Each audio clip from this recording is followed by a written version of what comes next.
4, 3, 2, 1, Pop-Tarts! If you didn't have Pop-Tarts as a kid, you didn't have a real childhood. They're just sugar, coated in sweet breading, coated in more sugar. I mean, name me a better way to get diabetes by age 8. Since their inception in 1964, they've quickly grown to become Kellogg's most popular brand. Kellogg's have continuously expanded the Pop-Tarts line, always adding new and bizarre flavors. But the Kellogg's executives knew there must be more untapped potential with their most lucrative brand. Kellogg's sales numbers were in good shape, but their competition's numbers were even better. They looked to their competition for inspiration, who had all successfully launched their own candy-centered experiences, and so they knew what they had to do next. When browsing the Pop-Tarts Wikipedia at 4 a.m., as all sane people do, I noticed something that piqued my interest. In 2010, a temporary Pop-Tart store opened in New York City. It closed on December 31st, 2010. That is literally all it said. I knew there had to be more information. My drive for knowledge led me scouring the internet to find out more about what undoubtedly had to be a disaster. But even I had no idea what was in store for me. Pop-Tarts World Cafe opened in Times Square on August 10th to, let's say, mixed reviews. It wasn't designed to be a normal store. They used it as more of an advertisement, and they strived for it to be a unique experience. And that it was. Every hour, there was a light show that tried to make you feel like a Pop-Tart. Scott Scorshuzel, the chief operating officer of the Gigawanda Group, an experimental marketing firm, explained the show to the New York Times. He said how the visitors would first get frosted, then there would be lights representing sprinkles, as well as a bright light to symbolize the classic chrome foil. I could only find one video on the internet of this, and you couldn't tell what was going on at all. So unfortunately, it seems as if humanity will soon forget the glory that was the Pop-Tarts World Light Show. Pop-Tarts World also housed the Varietizer. It was a large vending machine that could hold up to 80 different types of Pop-Tarts, which were being sold for $2 each. They also had a few computers around the place where you could access PopTartsWorld.com and could play several Pop-Tarts themed web browser games. While that is all cool, I guess, the main focus was the cafe, which sold about 30 different Pop-Tarts desserts, as if Pop-Tarts didn't have enough sugar as it is. For example, they have Pop-Tarts on a stick. They also had the Fluffer Butter, which was a sandwich of Pop-Tarts with marshmallow fluff on the inside. Other items on the menu included a Pop-Tarts taco, stick Cinnammunchies, and ants on a log. But all of those paled in comparison to their headliner, Pop-Tart Sushi. Now look at these two photos and tell me which one is an edible, and which one is Pop-Tart Sushi.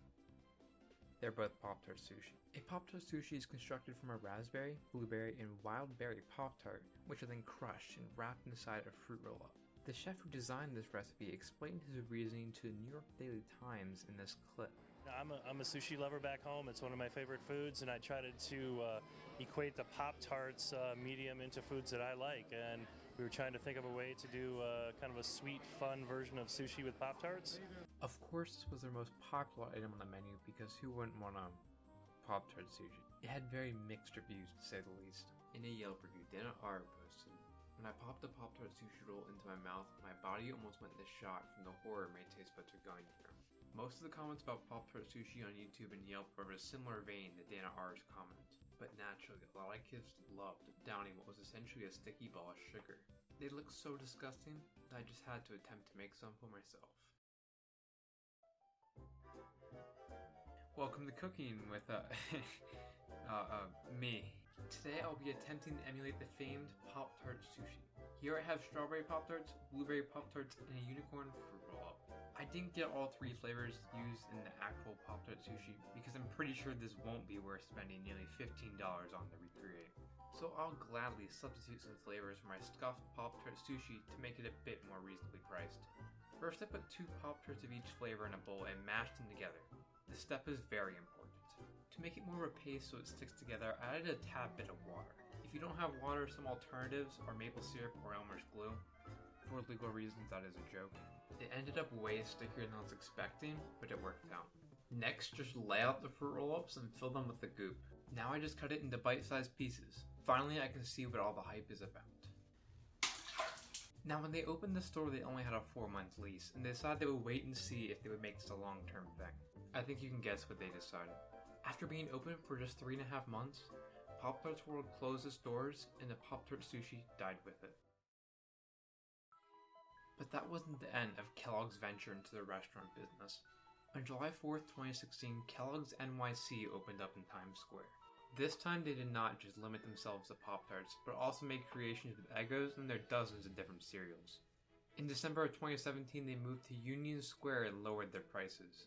Unfortunately, it wasn't enough to keep the store from eventually closing on November 25th, 2019. Their second attempt was undoubtedly much more successful than the first, as it took a bit of a different approach. By focusing on cereal and their plethora of other breakfast products instead of just Pop-Tarts, they had more freedom to make more appealing food. They didn't have to rely on Pop-Tarts on a stick and Tart Sushi to stay open. Well, I think it's where my quest for knowledge on Pop-Tarts World comes to an end. Pop-Tarts World was somehow even more of an acid trip than I was expecting, which makes me wish I could go there all the more.